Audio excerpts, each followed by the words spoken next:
How you doing, guys? My name is David Lee, and I'm Amazing with Hat. I'm Tony Patton, also known as Whisperer, from ASUS and 8s.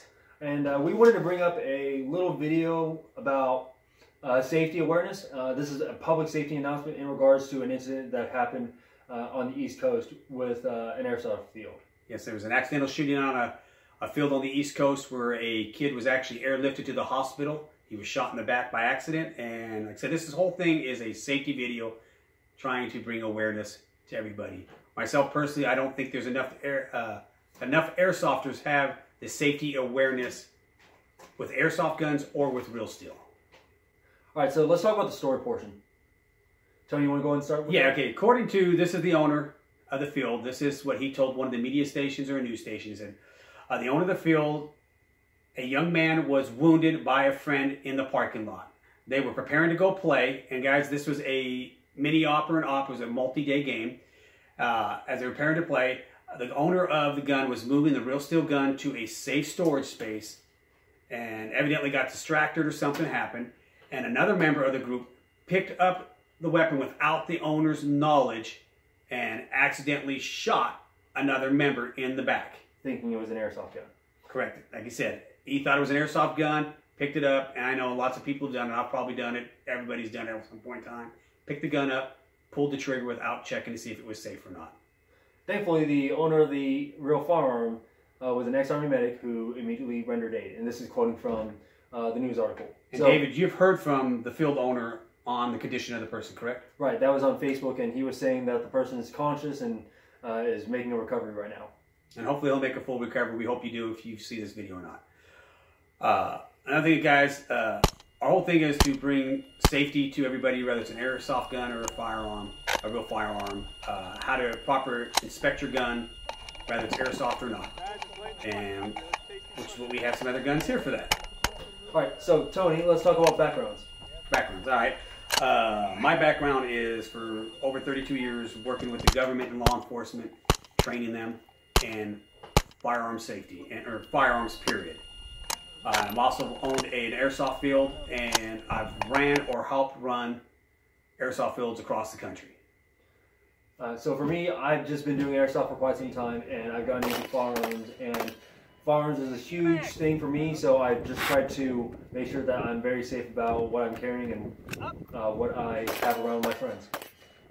Correct. So safety is a huge thing for me, and I personally believe that the way you carry your gun and the way you carry it around the airsoft field says a lot about your person. Correct. I mean, if all reality, I carry my airsoft gun on the field and treat it just like I do my real gun off the field, or if I was at a range. You know, I mean, there's a proper way to check your gun.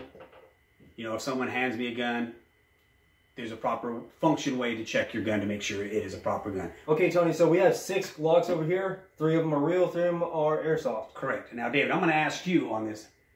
How can you tell me which one's real and which one's not?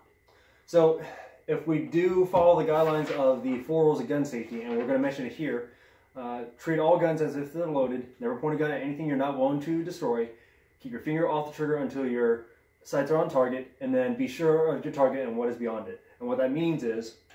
Okay, what it means is, guys, that when the bullet leaves the chamber or the barrel, you're responsible for that bullet till it stops. So if it goes to 2 or 3 people and kill them, you're responsible for it. All right, so I'm going to pick up an airsoft gun or a real firearm. If I'm just a normal casual, you're not going to be able to really tell the difference of these Glocks from just a glance. So I'm just going to pick up a random one. So I'm just going to pick up, let's just say this one. All right, so what I'm going to do first is pull out the mag. Oh, look, real mag. So another thing to mention is there are some Glocks out there, airsoft Glocks, that can actually fit real spec mags. So I'm going to pull out the mag, and I'm going to pull the slide, and pulling on the slide, tight tension, locking it back too. And then what I noticed in here is that I can see the firing pin. So another thing to mention too is the tension. In the next portion, we're going to pull out an airsoft gun. And Tony, go ahead. I'm going to go for this one here. All right. Airsoft gun. At least airsoft mag. Oh wow, that's definitely airsoft gun. Just by the sliding. There's no way I'm doing that to a real gun. I mean, granted, I got a competition pistol. You could probably do that too, but this is not a competition pistol. Air nozzle's there. Identify as the air nozzle. Yeah, and you can feel when you stick your finger in the chamber, you can feel the this one that's where the hop up. You can do just your hop up there. So definitely an Airsoft one.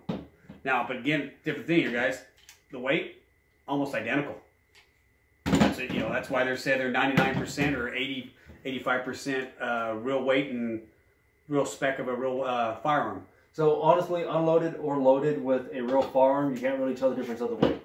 Of course, with the weight of an airsoft gun, if you take out the mag, of course you can't tell the difference, but we're just assuming that all guns are loaded in the parking lot right when they're about to walk onto the field. So after that, Tony, the rest of the airsoft guns and the real firearms here, you have an airsoft gun here, you have an airsoft gun here, a real firearm right here. And another thing too is personal customization. Yes. So here is an airsoft gun that has been very customized and has all the stippling, has some of the undercuts over here. And what has been done to yours, Tony? Same thing, you know, remove the grips, cut it back so it's more like a 45, stippled, big for mag release, opened up, cut here, so you can't really tell the difference, even if it was customized. Then we have something over here that has been painted and stippled too. I got this from a friend, and honestly, I'm pretty sure I found people that have painted their real firearms with spray paint. Yeah, it has. So, you know, this is David's gun here. Beautiful flag on it, as you can see. Custom trigger, cut, stippled. But again, like I said, these are David's airsoft guns. They're customized. My airsoft Glocks are the exact same way. They're customized. They're cut and look just like my real one. It's all muscle memory for me. I've used my airsoft guns in training with law enforcement, military for years. All right, so just to talk in conclusion, one thing I just wanted to say is that there are airsoft fields where you can actually take your firearm to the field, but the thing is that you have to leave it in the vehicle. In other words, when you get to the parking lot, it is recommended, and you should consider when you park the vehicle to put your firearm either in your glove compartment or in a place that no one else can reach it. Correct. I mean, that's like, you know, I said I've made a living with a gun for years. My gun's with me at all times. I take mine to the field, but as David could state to you that he knows exactly where my gun is. If I'm riding in his truck, it's in a gun bag locked up in the front of the vehicle. It's not so anybody can grab it and go, or just accidentally go, oh, there's a pistol right there, let me grab it. It can't be seen, it's out of sight, out of mind. And there's no airsoft, anything near it. Correct. All right, so another thing is picking up another person's gun or another person's item. This has kind of been, I wouldn't say neglected, but you know, it's a thing that happens in airsoft, and we kind of forgive it at times, but it is a kind of a pet peeve. When someone picks up a firearm in general, what is the usual reaction without even asking permission? Me personally, I'm gonna drop the mag like you showed before. And pull no. I mean like abruptly pick up your gun. Oh, if someone picks it up without my permission, I'm probably gonna deck you because one, I don't like my stuff picked up. I mean, if you're gonna pick it up, you better ask me first. I mean, whole thing is it's not yours. It's not yours. Don't touch unless you have permission. Plain and simple at the fields, and I've seen it happen too many times, and I've seen people get mad and pissed off about it. And rightfully so, honestly. Yeah, you know, it's your it's gear. A very dangerous item to have around. Whether it's an airsoft gun or a real steel gun, it still can hurt you. Plain and simple. Like I said, this whole video is all about safety. So, and this can go for anything else. I mean, this is just a personal thing. Real firearm being Glocks or rifles, any of them. It doesn't have to just be pistols. That's just my take on it. Same with mine. You know, it's not yours. Don't touch it. Again, guys, you know, if you're at a field, you want to pick someone's gun up and they're like, hey, can I shoot it? Well, yeah, don't sit there and shoot it in the parking lot. Go to the designated spot and shoot it. Yeah. And personally, between you and me, if you're going to try and dry fire, make sure it's unloaded. Most of the time in the parking lot, you don't really find people just going and shooting across the parking lot with a gun. I've seen it happen a couple times, and it frustrates me to hell because people don't have goggles on. Yeah, the parking lot's a safe spot. It's supposed to be a safe spot. Yeah. People don't have glasses on. I mean, you don't want to do... I mean, we're not sure if this kid, when he picked this gun up, because he thought it was an airsoft, if he was horsing around and was, you know, shoot his buddy in the back. We don't know, guys. And we're not going to assume anything. It, you know, it was an accident that happened, and we're going to leave it at that part there. But just don't pick your gun up and just start pulling the trigger, whether it's your gun or someone else's gun. It's not the right thing to do. Do the proper safety, the 4 points here, and, you know, you'll never have an incident like this happen again. Yeah, I mean, drop the mag, clear the weapon, make sure it's empty first. Yeah, and don't try and shoot your guns in the parking lot or in a non-designated area. Or point it at someone in the parking lot and shoot and pull the trigger. Yeah. Alrighty, guys. Well, this is David Lee from Asian with Hat. This is Tony Patton, known as Whisper from Aces and Eights. And we'll see you guys in the next video.